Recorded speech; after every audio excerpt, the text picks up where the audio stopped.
He was called the Gray Man, the Brooklyn Vampire, the Werewolf of Wisteria. But no nickname could ever capture the true horror of Albert Fish. Behind the frail body and grandfatherly smile was a monster that preyed on the most innocent children. He didn't just kill, he tortured, he mutilated, and in the most unimaginable of ways he ate them. In the long, twisted history of American crime, few figures are as haunting, or as groped Albert Fish. A man who moved silently through cities and neighborhoods, blending in like a shadow. A man who could sit across your dinner table, charm your child, then vanish with them forever.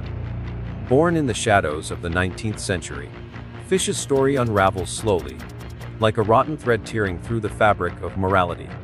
Through a childhood steeped in violence to a life obsessed with pain, religious hallucinations, and unspeakable acts of cruelty. His descent into darkness wasn't sudden, it was deliberate. He himself leave his own life to his frightening desire. In this episode, we'll peel back the layers of this nightmarish case. We'll walk through the broken pieces of Albert Fish's past, examine his terrifying crimes, and follow the breadcrumbs that led police to one of the most horrifying confessions in U.S. history. This is the story of Albert Fish, the smiling old man who devoured nightmares.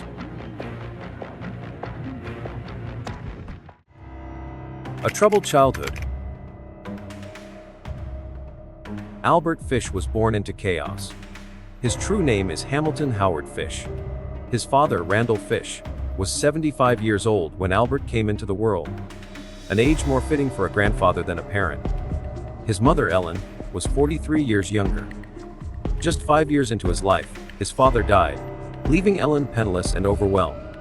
With no stable income, she made the heart-wrenching decision to place young Albert into an orphanage.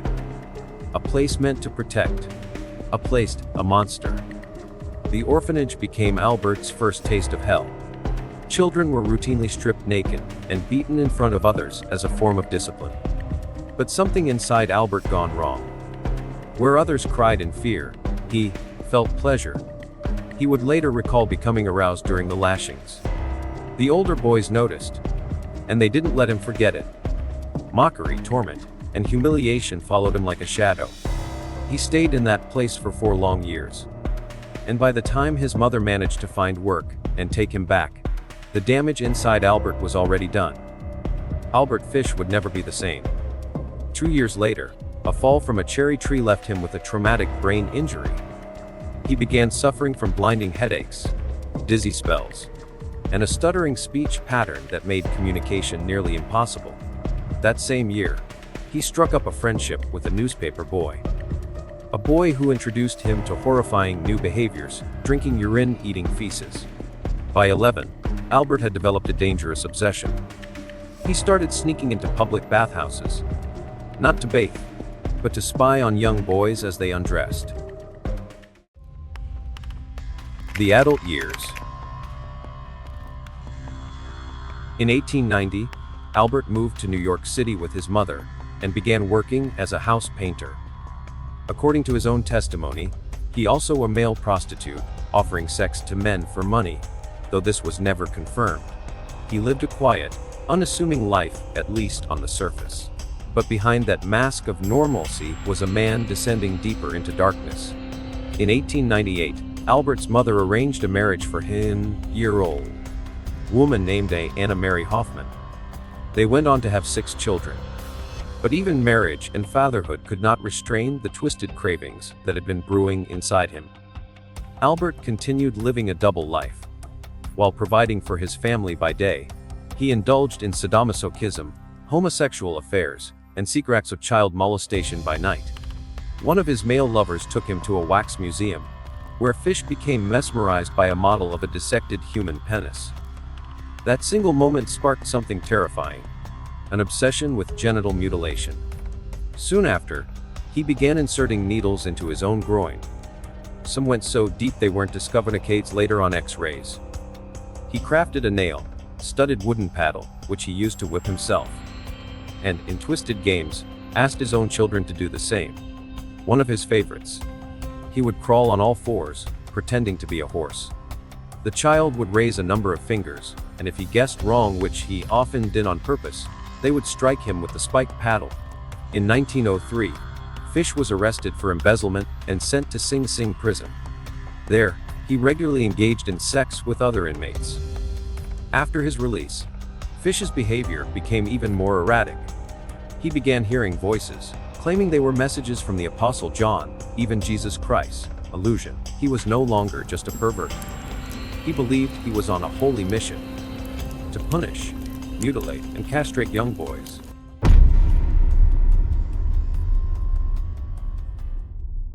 Blood, flesh, and silence. By the 1910s, Albert Fish had drifted beyond the edge of depravity. And then, he crossed a line he could never come back from. While working away from home in Wilmington, Delaware, Fish met Thomas Kedden, a 19-year-old man with intellectual disabilities. At first, the encounter seemed like just another sadomasochistic affair. But Fish had different plans. He lured Kedden to an abandoned farmhouse. Isolated, forgotten. There, over the course of 2 horrific days, Fish bound the young man and subjected him to unspeakable torture. In the end, he didn't kill Thomas. He cut off half of his penis, handed him a $10 bill, kissed him on the cheek, and disappeared. Years later, Fish would call that moment a spiritual awakening. After his wife left him in 1970, taking all their possessions and abandoning him with 6 children, something inside Fish broke permanently. He began to unravel. His children would later recall seeing him wrap himself in carpets, babbling to unseen figures. He started serving raw meat at the dinner table, insisting they eat it. At night, he roamed the streets.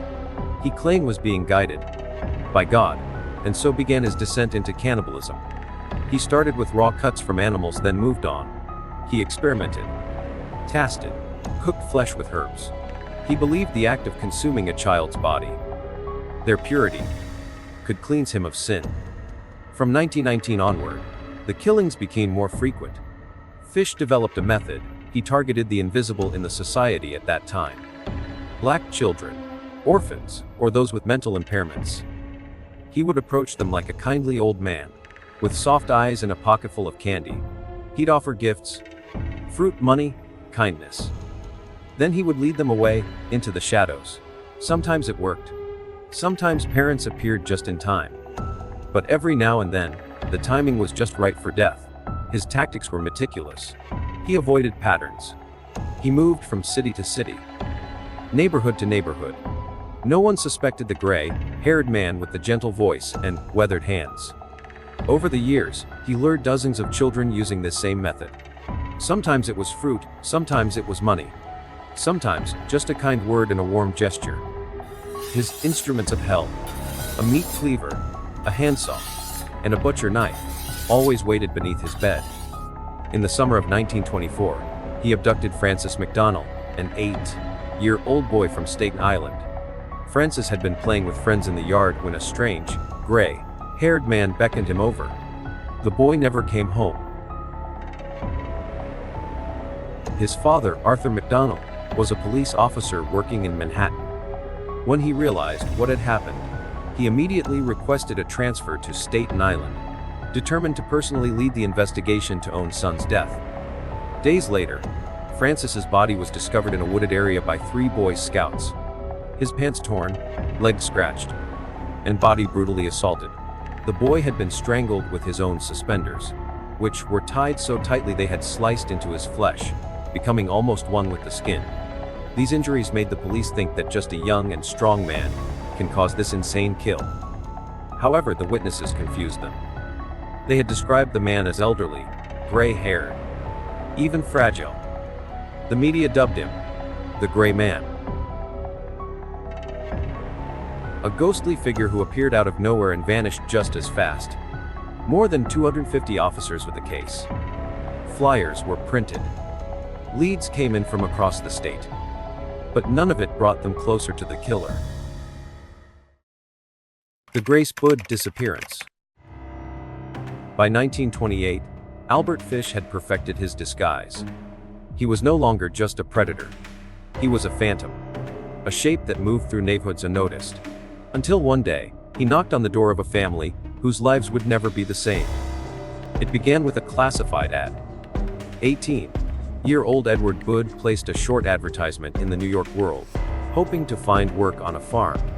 Just 3 days later, a man calling himself Frank Howard arrived at the Budds' modest Manhattan apartment. He appeared harmless, frail, polite, even generous.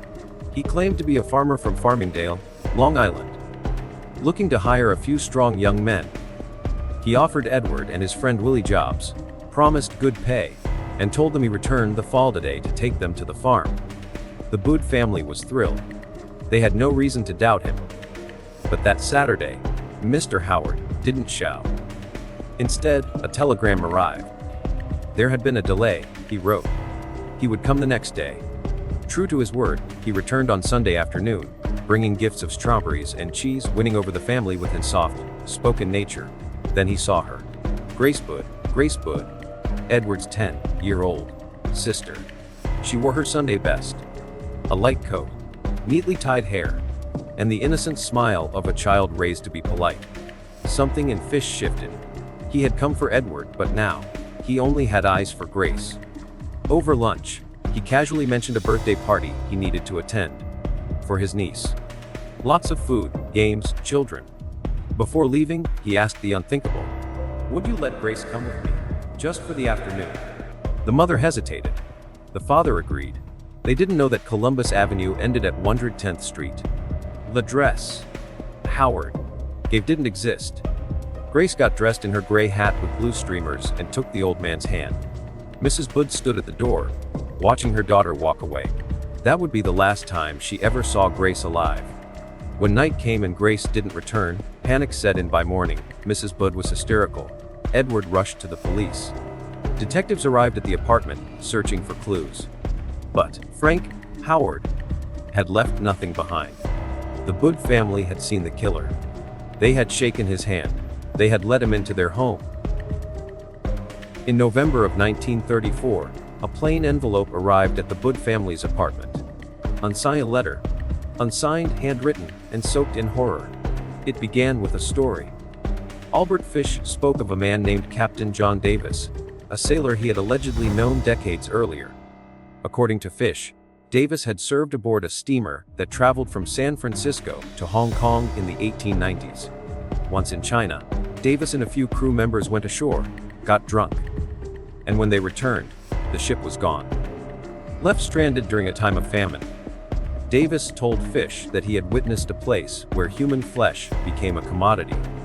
According to his tale, children under the age of 12 were sold and butchered for food. The famine was so severe, Fish wrote, that you could walk into a shop and request cuts of meat from the bodies of boys and girls, as if they were livestock. Davis claimed the flesh of young children, particularly from their lower bodies, was considered a delicacy. Fish described how Davis became obsessed with the taste of human meat, and how, upon returning to New York, he kidnapped 2 young boys, tortured them, and ate their flesh. Fish said that Davis spoke of this so frequently and vividly that it planted a seed in his own mind, a grotesque idea that festered for years. No one knows for certain whether John Davis ever truly existed, or if he was merely a fabrication. A haunting narrative invented by Albert Fish to give a reason to his own deranged hunger. Then, he shifted. Fish confessed to visiting the Budd home on June 3, 1928, bringing strawberries and cheese, playing the role of the gentle old man. But from the moment he saw Grace, he said, he made up his mind to eat her. He detailed how he took her to a house in the countryside, one he had selected in advance. Under the pretense of a birthday party, there he lured her inside, killed her, dismembered her, and over the course of 9 days, cooked and consumed her body. It was not remorse. It was recollection. For his frightened meal, when Mrs. Budd read the letter, she collapsed. Her screams echoed through the apartment. The unimaginable had just become real. The police were called immediately. Though the letter was unsigned, it held a crucial clue. The envelope bore the stamp of a private Chauffiers Association. A small detail, but enough to open the first real lead. 6 years. Judgment for the Gray Man. Though unsigned, the envelope Albert Fish used bore a small but crucial detail: the initials NYPC-BA. The New York Private Association. Detectives traced the emblem back to a rooming house where envelopes of that kind had once been left behind by a former tenant. From there, they tracked a trail of mail, room rentals, and odd behavior that led them straight to a man named Albert H. Fish. On December 13, 1934, Detective William F. King set a trap. Fish had returned to his old boarding house to pick up a check sent by his children, and Detective King was waiting. As Fish reached for the envelope, King stood, stepped forward, and calmly said, "I've got you now." Fish didn't resist. He simply nodded and whispered, "I suppose you're right." At the police station, the mask came off. Albert Fish confessed to everything: the abduction and murder of Grace Budd, the killing of Francis McDonnell, and the fate of Billy Gaffney, a 4-year-old boy who had vanished in 1932. According to Fish, he had strangled Billy with his suspenders, cut him open, drank his blood, and used parts of his body in a stew. He claimed to have killed over 100 children, though investigators believe that was likely a twisted exaggeration to feed his own legend. But even without exaggeration, the truth was unbearable. When police x-rayed his body, they found over 29 sewing needles embedded deep in his pelvis, self-inflicted over the years for sexual gratification. Albert Fish's trial began in March 1935 at White Plains, New York. He pleaded insanity, claiming that voices from God told him to kill and eat children. The defense painted him as a deluded old man, plagued by hallucinations and religious mania. But the prosecution argued that he knew what doing, that he planned each act, and that he took steps to hide his crimes. The jury deliberated for 10 days. In the end, they found him guilty of first-degree murder. Despite acknowledging his madness, they ruled he was legally sane at the time of the crime. The sentence: death by electric chair. On January 1936, Albert Fish was led into the death chamber at Sing Sing prison. Witnesses said he appeared calm, even eager, as if he were receiving a long-awaited gift. As the current surged through his body, a quiet fell over the room.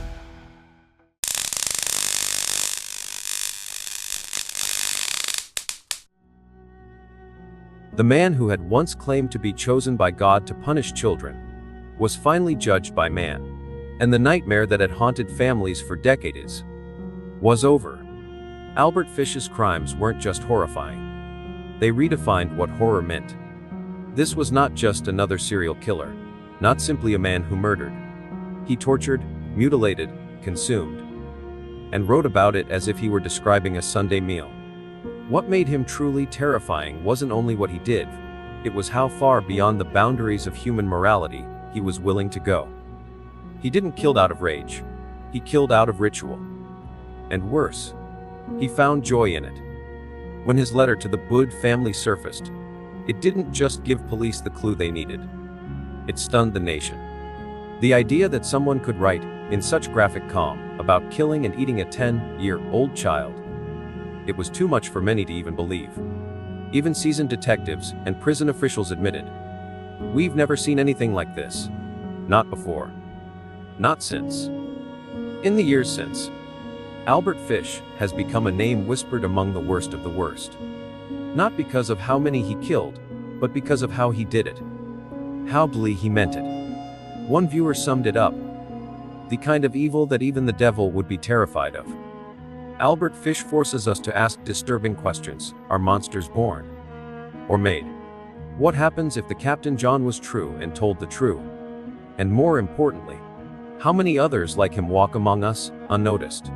His story is a warning that evil does not always wear a mask. Sometimes, it lives in full view, and still goes unseen. And the chilling truth is, he may not be the last.